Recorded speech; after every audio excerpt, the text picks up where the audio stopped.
Hello and welcome to another Wilderness Tamed video, and in this one we're cleaning the blanket weed, sort of floating sludge from the top of a pond. It's a massive pond, deeper than my waders are high, so I'm only going into sort of like the first couple of meters as far as I can reach with a rake. So the tools we're using today are a rake,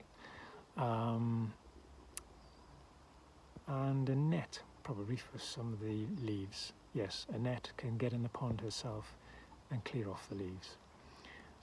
So here we go. Let me try and turn the camera around. That won't allow me to do. So here's the pond without my ugly face in it.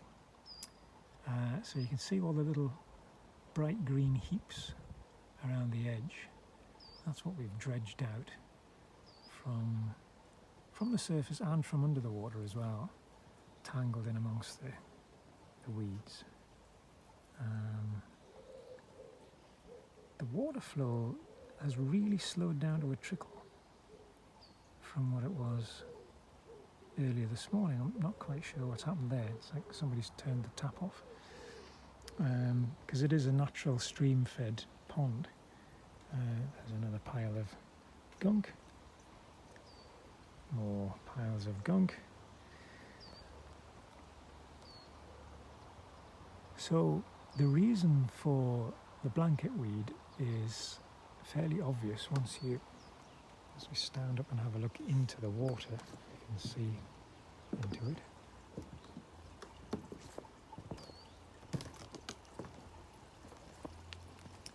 Come around the other shoreline.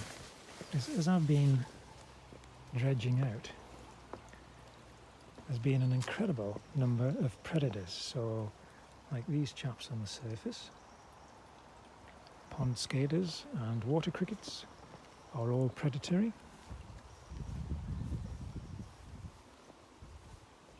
And you can see there's a parrot's feather, at least I think it's parrot's feather, oxygenating plant growing in there, all the stringy stems, and then the blanket weed in amongst it.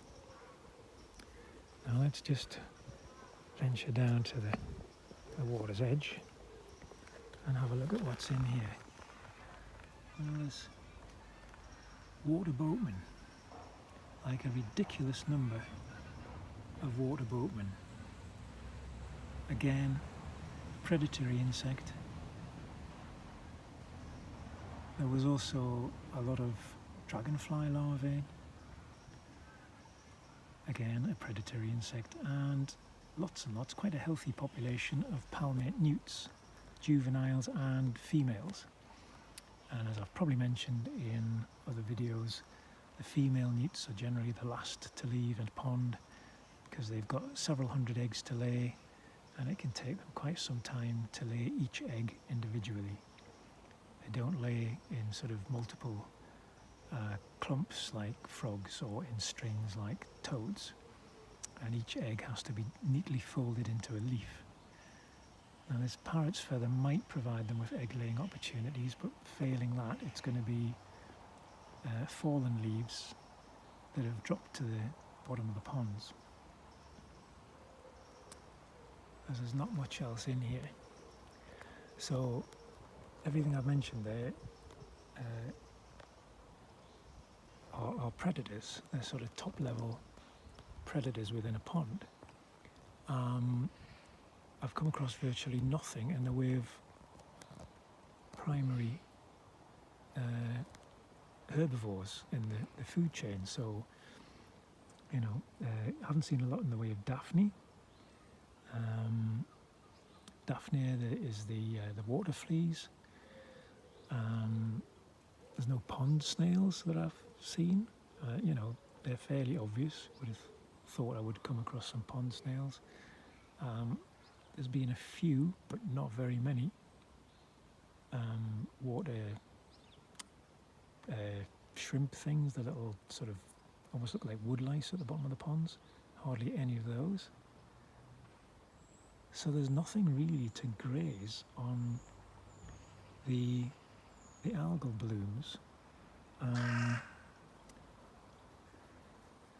Now I have heard of frog croaking, so it's a possibility that they get frogs breeding here during the spring, and tadpoles in their early stage are herbivores and will graze on blanket weed and leaf debris, so they would contribute to controlling some of this. But of course, once they start to develop their legs and metamorphose into frogs, they turn to becoming carnivores, so they lose their willingness to eat salad. So there's an imbalance, and apart from anything, there's an obvious imbalance in this pond, in that and that and that 3-4 clumps of iris or rushes are the only plants in the pond. There's no lilies, there's no emergent, they're emergent stuff, the iris things, but there's no marginals getting their roots in there. There's no, other than the parrot's feather, no deep water aquatics. So there's very little plant life. There's virtually no there isn't any surface cover apart from that caused by the blanket weed itself and the leaves.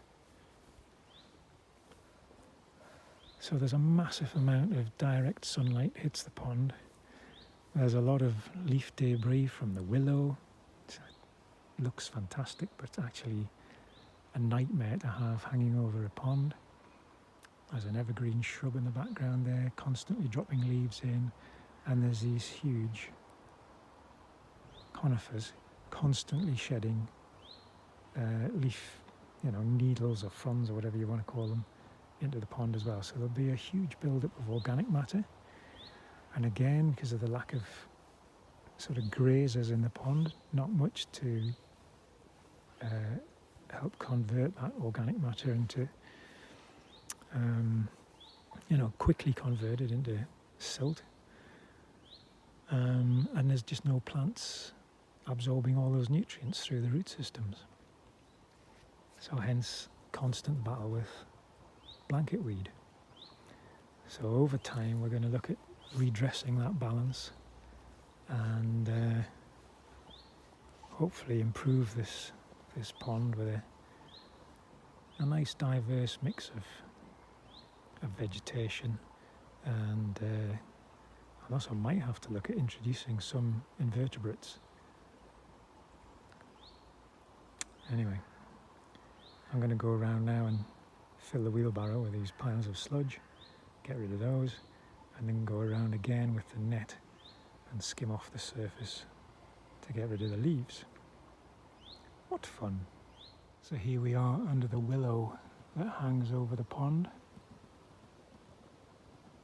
You can see the debris hanging in the branches, just waiting to fall in, and that's year round. So there is a constant, until all the leaves come off in the autumn, there is a constant dropping from the willow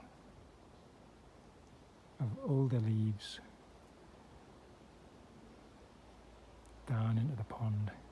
So there's a constant build-up of toxins, and apparently willow leaves release a lot of toxins. They're quite high in something that can affect water quality quite dramatically.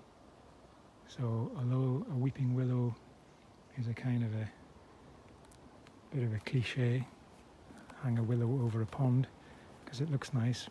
Yeah, it looks nice, but it really doesn't benefit the pond in any way whatsoever.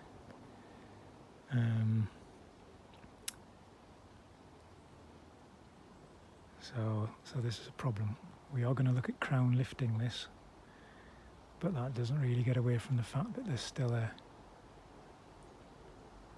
a metric ton of debris going to fall in that every year on year.